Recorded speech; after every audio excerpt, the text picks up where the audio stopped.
to the second episode of the Lovebird Lane podcast.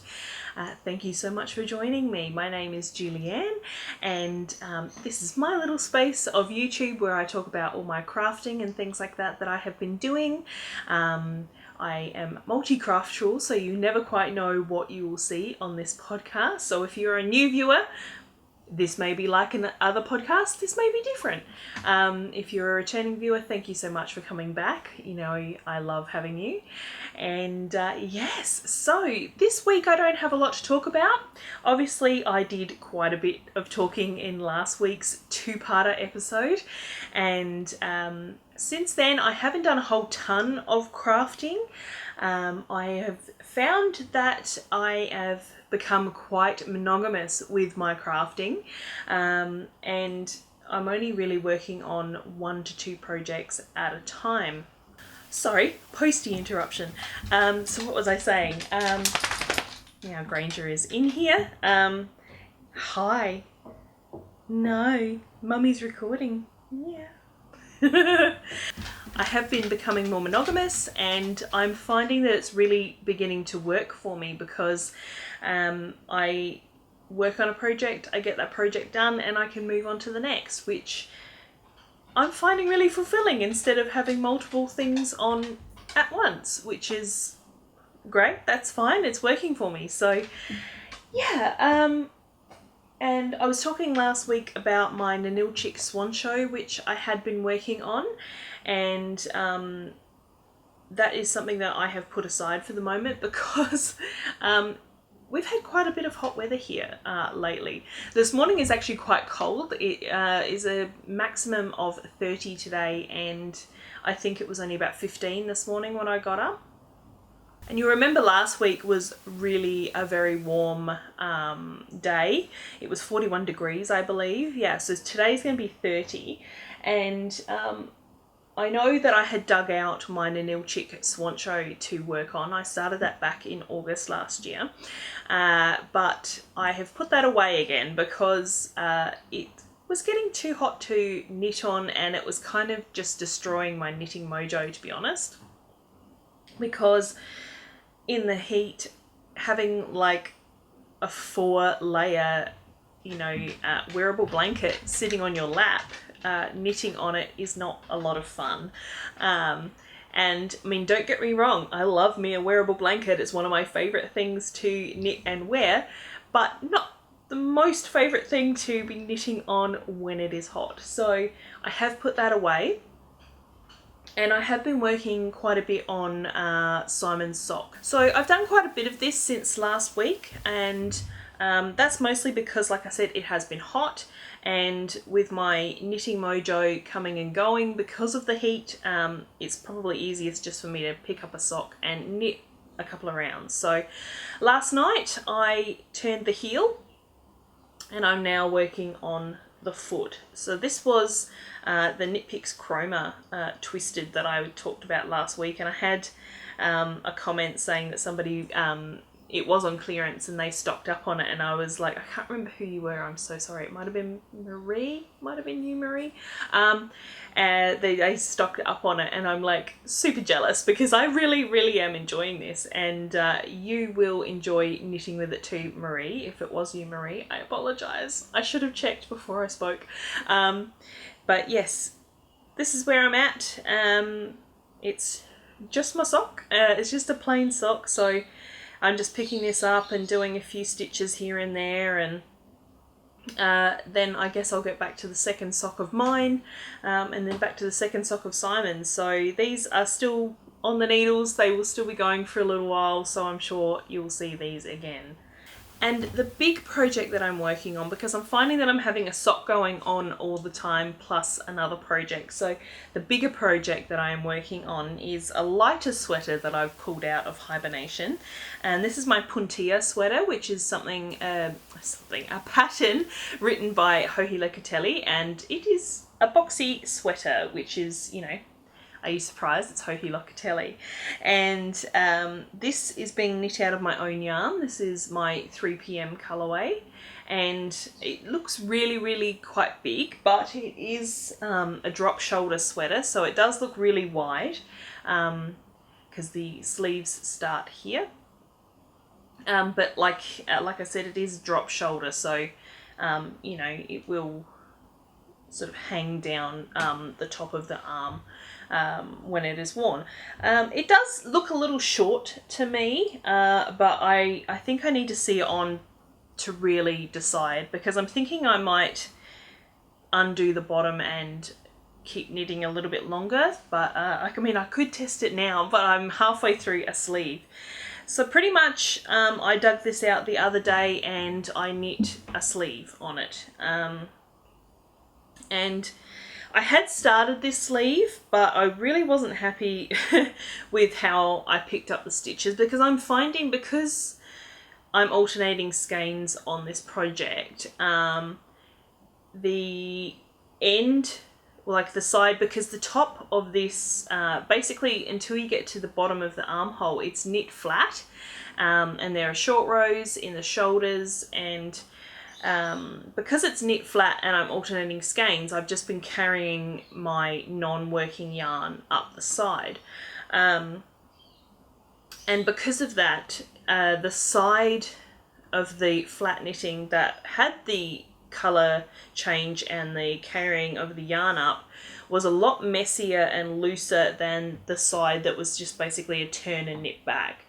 And because of that, one side of each of the arms is a little bit not loose. That's the wrong word, but it's just not as neat as the other side. And the cool thing with this sleeve is it actually has allowed me to try a new technique. So on the body of my sweater, I don't know if you'll be able to see it, but I basically did I'd knit around, I'd swap yarn and just twist it in the back, knit with the new yarn, twist it in the back, knit with the first yarn. And it kind of has made, it's not desperately obvious, but the stitch size is different, so you can see that there's something there, and you possibly might see that I have, you can see on the back where I have twisted the yarn together. But after hearing about it multiple times on Wool and Vine's podcast, I have tried the I think it's called the jogless stripes technique, or helical knitting. So I tried that on this first sleeve, and I'm actually really pleased with how it came out. I have to probably reserve my complete opinion until I block this sweater, because I found, so let me go back. Let me tell you about what helical knitting is. I will put a link to the tutorial that Kristen suggested and I used up in the doobly-doo up the top, and so you can link straight to it, and I'll put it in the description box below.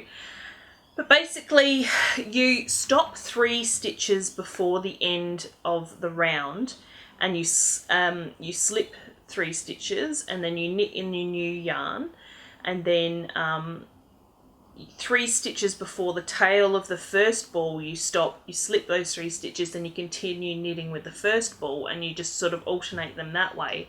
And although you're slipping stitches on the next round, they actually get knit, so you never get the stretched stitches like you do when you slip stitches, because they always get knitted. And I found in my knitting that the point where I slip those stitches, they can get a little, either depending what my tension is like, or whether I pick the yarn up before I slip the 3 stitches. I was finding that the gauge of those stitches either got big or small. So my sleeve is very ripply. I should probably describe it as. Plus, because I am a new convert to doing things on Magic Loop, I still will not be knitting my socks on Magic Loop, but hat decreases and sleeves I've been quite enjoying doing on Magic Loop, and I have Jess of the Sweater Collective to blame for that, so Jess, thank you. It has been making my life easier, but of course sometimes when you swap from needle to needle doing magic loop, it can have a little bit of an effect on your stitches. I'm finding that I'm not getting ladders, but from time to time the stitches are a little bit smaller than they really should be. So yeah, my first sleeve has come out a bit bumpy, and I think that's just a combination of the magic loop, so where the needles have sort of, I've gone from one needle to the next. Those stitches are a little uneven here and there. Plus with the helical knitting, it's a little bit uneven here and there, and because you're always stopping 3 stitches before the last, like, it's really hard to describe. You'll just have to watch the tutorial. Sorry, I'm noticing that I'm slouching. I sit up and then I start slouching. I'm going to try and keep sitting up. Yeah, because you're basically stopping 3 stitches before your previous yarn finished, you eventually you're just doing a backward spiral around, you know, around your circumference. So yes, I'm happy with the helical knitting. I think it's probably going to be something, sorry, truck going past. I think it's going to be something that I'm going to continue doing, is using the helical knitting, because even though the stitches can be a little bit uneven, depending on, like I said, the tension that I put on the yarn and how I slip the stitches, I think once it's blocked, it's going to all even out and it's going to be fine. This is wool, so it should block pretty well. And yeah, so I think I'm happy with that, because it's definitely, even though the stitches at this point unblocked are a little bit uneven, it still is miles and away better, because even though it's a little uneven, they are still the approximate same size as all the stitches around them. So that is where it differs between the twisting the yarns behind, you know, on the inside of your work, because I always find that I get really tight stitches along that point where I do the swap. So I'm really, really happy with the helical knitting. It appears to be doing a much better job than what I did just swapping my yarns behind my work. So I'm happy to continue with those in the future. And yeah, what else can I say? Funnily enough, after I realise I've been showing you the back. This is the front because the neckline's lower. And funnily enough, this has been a very popular colourway for me since I dyed it. I don't dye it that much these days because it's far more labour intensive, because that was when I was very early on in my dyeing career, and I hadn't quite really figured out how is the best way to get the effect that I want. And so this is a very labour intensive colorway to dye. I can only dye 1 skein at a time per pot, which is just not feasible anymore. So I'm actually probably going to be doing some experiments to see if I can recreate this colorway in my current dye style, so I can get an effect that's similar. But yeah, this was always a very popular colorway, and I thought I have to have a sweater out of it because, you know, it's very popular and I have the luxury of it being my colorway that I can dye whatever I want. And so I did. I dyed up 4 skeins for myself to knit a sweater, and now that it's being knit, I don't know that I love this.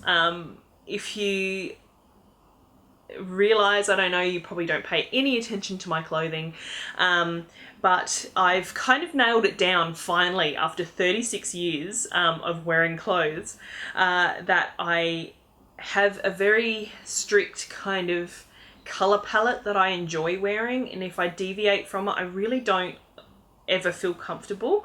And I've pretty much figured it out that it's sort of like a dusty pink, like a rose gold dusty pink, navy blue or dark blue, and black and grey. These are the colours that I enjoy wearing. And you'll notice that there's a lot of brown and orange in this. Yeah. Yeah, Jules. Yeah. So, I mean, clearly there's also blue and white, or cream as the base colour, undyed yarn. But yeah, I'm kind of like, I don't know. I don't know that I'm ever going to wear this. But what I figure is I will finish it and I will wear it next winter and see how I feel. If I like it, I'll continue to wear it. If I don't like it, I will find a new home for it. But that's fine. That's okay. You know, maybe I could just even keep it as a sample for market stalls, trunk shows, things like that. I'm sure I can find something to do with it. So I'm on my second sleeve now. I'm only a little way down. I did most of this Monday night at knit night and on the bus going to knit night. So yeah, alternating skeins on a bus, fun. Especially when you're going around corners and your belongings start to slide. So yeah, then I don't have much left to do after that. I just have to pick up and knit my collar, and then I need to pick up and knit the cuffs and the hem, which has like a little lace panel on it. Maybe I'll put a close up in so that you can see. Has a little lace panel, and I've basically dyed myself, and I don't know what I did with it. I can't see it behind me, and I don't know what I did with it, but I know I dyed up a skein of gunmetal blue. So that's in here. It's sort of like a dark bluey gunmetal-y colour. And I just dyed myself up a skein of just plain solid of that to do the lace. So yeah, once I finish the collar, I'm going to have to find what I did with that, and so I can finish this off. But yeah, this is my puntilla. The pattern is great. I really like the way the shaping is done on the shoulders, because she's put short rows in so that it, you know, it actually curves around your shoulders, and because it does have that drop shoulder kind of shape to it, I think putting those short rows in just really gives you enough you know, sort of fabric over your actual shoulders so that when it drops off the edge, it's not pulling on the shoulders. So I'm thinking that's probably going to create like a really good fit. And it's Helical, so you know that the pattern quality is really good. And I think probably the only thing I can really say about the pattern is I think there's a couple of ways that she just writes things that's just a little bit different, but it's not hard to understand. It doesn't affect the comprehension of the pattern at all. It's just I noticed there was a couple of things that were just written either more fully or abbreviated a different way, but it doesn't make any difference to, you know, how you understand the pattern. It's just different. So yeah, that's my puntilla. Really happy with it, and hopefully I can get this finished pretty quick. The first sleeve didn't take me that long. I probably did that over 2 days worth of knitting, so hopefully if I can get back to this, I might even have a finished object for next week, but I don't know. No promises. Another project that I have been working on is some weaving. It is my Faerie hair scarf, which is just a basic plain weave. And I'm doing this on my, I'm looking at it because it's just here next to me. It is on my rigid heddle loom from Ashford. And I spent quite a lot of time on it on Saturday. I decided that because I'm getting back into work for the year, and I really want to have some hand woven project bags in the shop, so I thought I better get a move on and actually get some fabric woven. I do have a little bit that's in my pile of Fibres junk that is here. So yeah, I wanted to get some more fabric woven for bags, so I've been working on this scarf to try and get it off the loom. It is a very long scarf because I just basically wove a 3-meter warp, and well, I wound a 3-meter warp, and obviously a lot of that's going to get chewed up with the tie-ons and the ends, and just with the amount that kind of gets wasted when you're winding on and things like that. So it won't obviously be 3 meters long, but I'm hoping to try and finish off this little ball of Faerie hair that I have. So I'm just weaving and weaving and weaving and weaving to see what comes of it. This is probably going to be a gift for my sister-in-law because she mentioned that she liked it. So I'm probably going to give that to her. And yeah, so I just did a bit of work on it. I still have quite a way to go, but I'm really happy with that. I think I'm finally working out how to get nice, neat, clean edges. However, it is making my edges pull in just slightly. It doesn't look like it's puckering, like it looks straight, but when you look at the threads in the rigid heddle through the slots, it just comes in just a smidge. And I think that's okay. I've actually seen other weavers that their project comes in quite a bit more than mine does, so I think I'm doing okay. Man, it is an interruption palooza today. My card just got really full, so I had to stop and delete some stuff off my memory card so that I could continue to talk to you. And I've completely forgotten what the last thing was that I was talking about. So yeah, weaving. Faerie hair scarf. I will show you it, and I hope that I can get it done kind of soonish. It is a lace weight weave. It is done in lace weight, which I do like the eventual fabric that comes. I can't word today. The fabric that eventually comes out of it. However, it is not quite as quick to weave up as like to get amounts of fabric out of, like something heavier. Even fingering weight is super quick. But because of the finer yarn, obviously I need to do a lot more back and forth before I get a decent, length of fabric. So yeah, I'm just squirreling away on it, just doing a little bit here and there. I haven't done any since the weekend, but I'm hoping to get some more done this weekend, and I can hopefully get that off the loom so I can start some new stuff, because I was thinking about it. I said last week that I'm thinking about doing like a charity auction for some of my not my scrap yarn, but my stash yarn. And I'm sort of thinking, well, what's the point? Just weave it, because weaving is so quick. It's like, just weave it. Make project bags out of it. It's probably a better way to go. So that's probably what I'm going to do. I'm probably going to weave with a lot of the yarn that I do have. So sorry to get anybody excited, but of course I'm always open to selling off any of my stash that I do have, except my homespun house and my wool and vine yarns, because those aren't going anywhere. But if you do look at my stash and you find anything in there that you might be interested in, please do drop me a line. I'm happy to negotiate and potentially sell anything apart from my preciouses. So complete tangent. So yeah, that was my weaving. The only other thing I've really been working on this week is some spinning, and this is for the shop because I'm hoping to have some more hand spun in the shop pretty soon. I've got to go through my stash of hand spun because I'm finding I'm just not knitting with my hand spun, even though I love knitting with hand spun. I'm finding that the quantities for me aren't enough for what I would want to make, because I mean I have plenty to make hats and cowls and things like that, but I don't tend to wear them that often.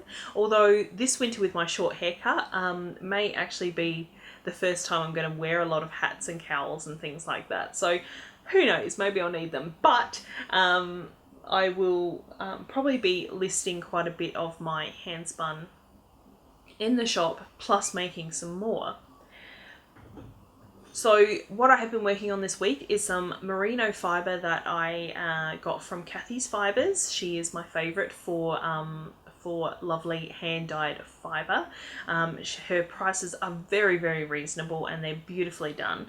And this one that I spun on this week, it is just some teal. It is one of her sort of solid tonal dyed fibres.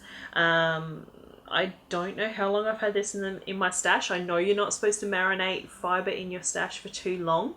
However, most of my fibre stash, which you can probably just see that's all fibre in that cubby, has been there for far, far, far too long. I started spinning in November 2015. So basically stuff in there is possibly even from 2016 through to 2017. I don't believe I bought much, if any, fibre last year. So it's probably at least getting on for 2 years old in there or more. So yeah, I've decided I'm going to dig some out and I'm going to spin it up and I'm going to pop it in the shop. So I got my first bobbin done. I had a 100-gram braid, and I spun up half of it. The other half is still on the wheel, which is just behind me. I don't think you can see it. But yeah, it's still on the wheel. I got about half of the second half of the braid done, so a quarter of the entire braid. And then I'm just going to 2-ply it. Although I did have a thought after I split my fibre. I keep wanting to say yarn, but it's fibre. Yeah, I saw that I've tried in the past to do a plying ball. So basically you do a centre pull ball and you ply from the outside and the inside back onto your wheel. And that's really good because then you don't have any wastage, because you literally just, spin from both ends to the middle. And whereas dividing like this, depending on how well you divide and how even your halves are, I don't weigh them. I could weigh them, but let's live on the wild side. Yeah, you might have wastage at the end, or it's not that hard to, to potentially use that up, but obviously it's far more accurate if you're using a plying ball. But I have used those in the past, and I found that it just completely turned to yarn bath, and I completely lost.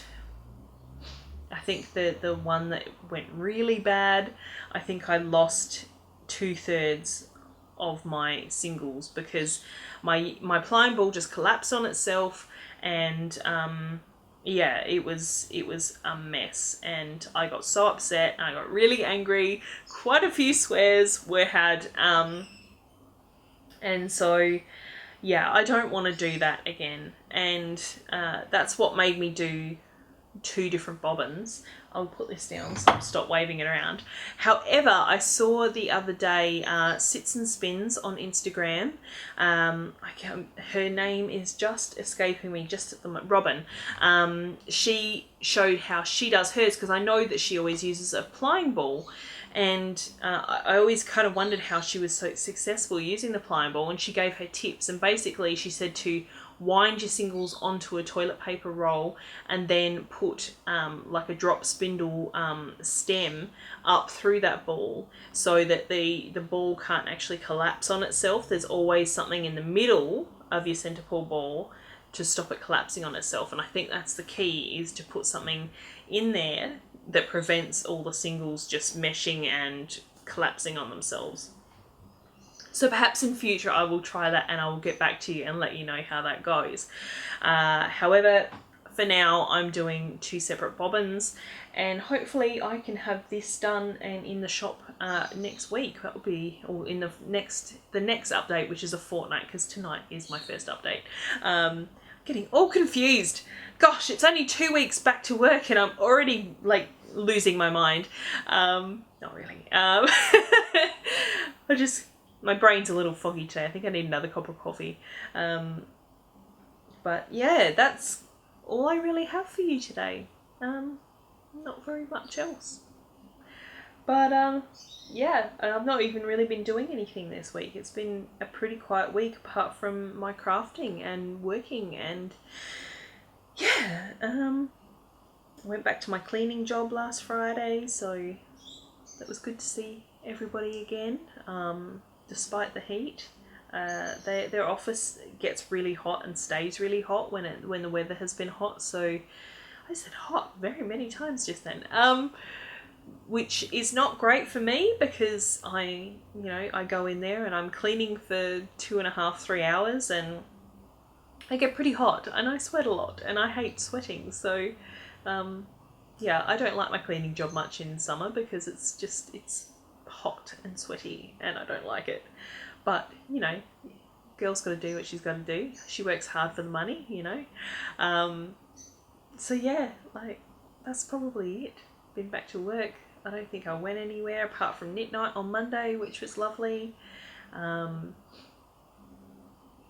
yeah, I think I'll probably just leave it at that and go and edit this. I'm going to try some new editing software this week, so we'll see how that goes. I'm a little bit daunted, but I'm also excited. It's not going to be quite as hand-holdy as the iMovie program that I have been using previously. However, this may end up being on iMovie because I might throw in the towel on the new program, but we'll see. We'll see how we go. So yeah, I guess until next week, happy knitting, happy crafting. I hope you all have a wonderful week. And if you are interested in the shop updates, you can sign up to my newsletter, which is down below in the description. All my show notes are now down in the description box. So yes, if you are interested in my shop, sign up for the newsletter. You'll find out what's going to be in the shop update every fortnight. And if you shopped my update last night, thank you very much. It's in the future for me right now, but thank you very much if you did. It gives me a thrill every time I get an order come through. It's just so wonderful that, you know, it's so exciting that people like what I do. So yeah, anyway, I will go now. I will stop blathering, and yeah, happy crafting, wonderful week, and I'll see you next time. Bye. A little foggy today. I think I need another cup of coffee.